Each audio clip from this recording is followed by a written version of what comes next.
Hi കൂട്ടുകാരെ, പുതിയൊരു വീഡിയോയിലേക്ക് എല്ലാവർക്കും സ്വാഗതം. അങ്ങനെ എതിർഭാഗം വക്കീൽ അർജുനെതിരെ വാദം തുടങ്ങുകയാണ് കേട്ടോ. വാദം തുടങ്ങുമ്പോൾ തന്നെ അർജുനെ എല്ലാം കൊണ്ടും പൂട്ടാം, എന്നേക്കുമായി അർജുനെ ജയിലിൽ ആക്കാമെന്ന ആ ആത്മവിശ്വാസത്തോടു കൂടിയിട്ടാണ് കേട്ടോ എതിർഭാഗം വക്കീൽ ആ വാദം തുടങ്ങുന്നത്.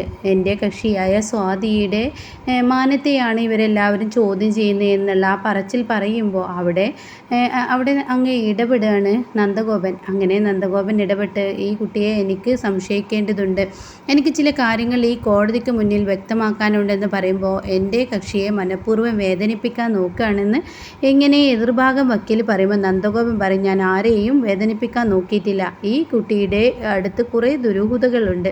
ആ ദുരൂഹതകൾ ഈ കോടതിക്ക് മുന്നിൽ എനിക്ക് വെളിപ്പെടുത്തിയേ പറ്റുള്ളൂ. കാരണം എൻ്റെ കക്ഷിയായി നിൽക്കുന്ന അർജുൻ എന്ന വക്കീൽ എല്ലാ നന്മകൾക്കും വേണ്ടി മാത്രം ജോലി ചെയ്തിരുന്നവനാണ് അവൻ. എന്നാൽ ഇന്നിപ്പോൾ ഈ നിലയിലെത്താനുള്ള കാരണം ഈ പെൺകുട്ടി കാരണമാണ്. ഇത്രയും അപമാനം ഈ നിൽക്കുന്ന അർജുന് നേരിടേണ്ടി വന്നത്.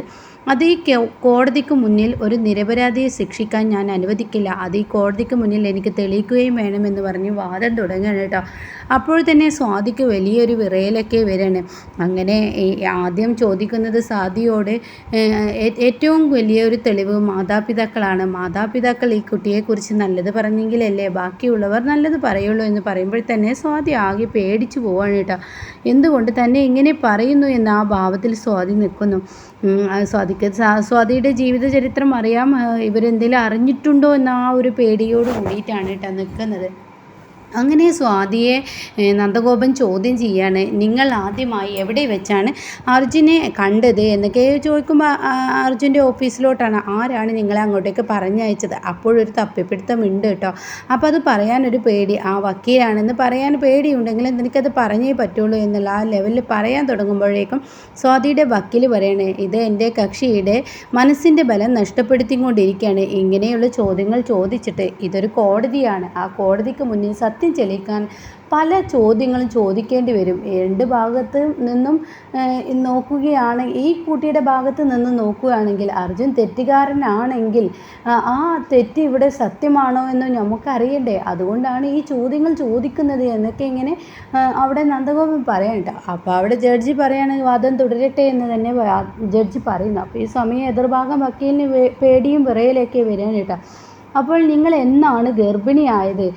അതായത് നിങ്ങൾ തമ്മിൽ കണ്ടുമുട്ടിയിട്ട് ഏകദേശം 1 മാസം പോലും തികച്ചായില്ല, അപ്പോഴേക്കും നിങ്ങൾ എങ്ങനെ ഗർഭിണിയായി എന്നുള്ള സത്യത്തിന് മുന്നിൽ, ആ ചോദ്യത്തിന് മുന്നിൽ തന്നെ എന്ത് സത്യമാണ് താൻ പറയേണ്ടതെന്നൊരു വിറയൽ വന്നു തുടങ്ങിയിരിക്കുന്നു കേട്ടോ സ്വാതിക്ക്.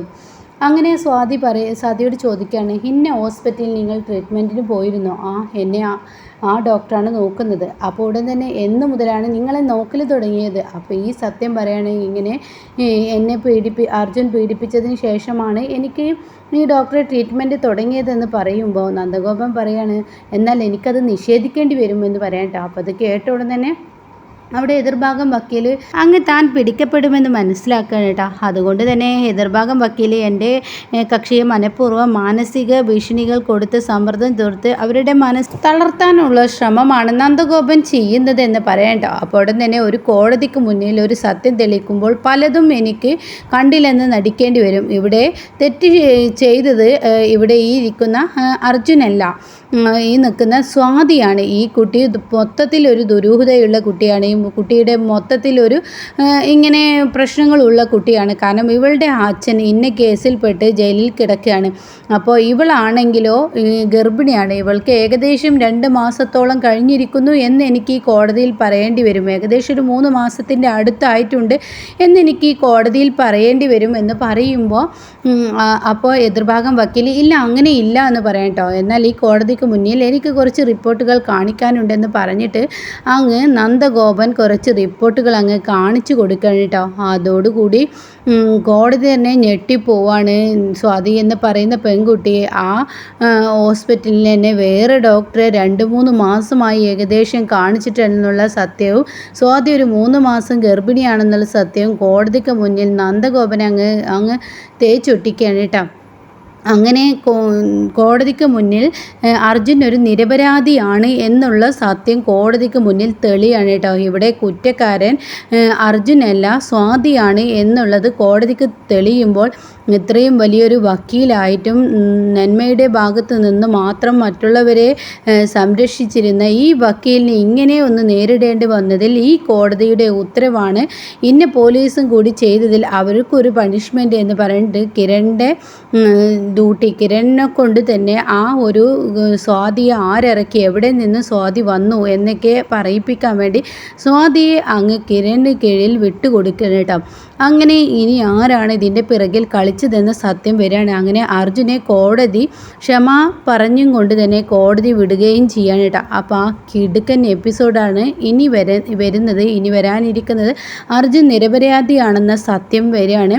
അപ്പോൾ ഈ അർജുൻ നിരപരാധിയാണെന്ന് അറിഞ്ഞു കഴിയുമ്പോൾ അവിടെ വലിയൊരു ആഘോഷം തന്നെ അച്ചമ്മയും മധുവും ഒക്കെ ഇങ്ങനെ പറയാണ്. അപ്പോൾ അച്ചമ്മയാണെങ്കിൽ വളരെ ടെൻഷനാണ്. എൻ്റെ കുഞ്ഞ് എപ്പോഴായിരിക്കും വരിക എന്നുള്ള ടെൻഷൻ അടിച്ച് നിൽക്കുമ്പോഴാണ് മധു എന്ന് ഈ പറയുന്നത്. അർജുനെ വെറുതെ വിട്ടിരിക്കുന്നു കോടതി എന്ന് പറയാം കേട്ടോ. അങ്ങനെ അവരുടെ ആ സന്തോഷം വീണ്ടും ഒന്നാവാണ്. ആർച്ചയും അതുപോലെ അർജുനും പൂജയും കൂടി ഒന്നാവാൻ പോവാണ്. എന്നാൽ ഈ സമയം ഇനി തൻ്റെ കുഞ്ഞിൻ്റെ നൂലുകെട്ട് നടത്താണ്. ആ നൂലുകെട്ട് സമയമാകുമ്പോഴേക്കും പൂജയ്ക്ക് മനസ്സിലായി തുടങ്ങും തൻ്റെ കയ്യിലുള്ളത് തൻ്റെ കുഞ്ഞല്ല, തൻ്റെ കുഞ്ഞ് സ്നേഹസദനത്തിലുള്ള കുഞ്ഞാണെന്നുള്ളത് പൂജ ഇനി മനസ്സിലാക്കാൻ പോവാണ് കേട്ടോ. അപ്പോൾ അതോടുകൂടി പൂജയുടെ ആ കഷ്ടകാലം അങ്ങ് തീരും.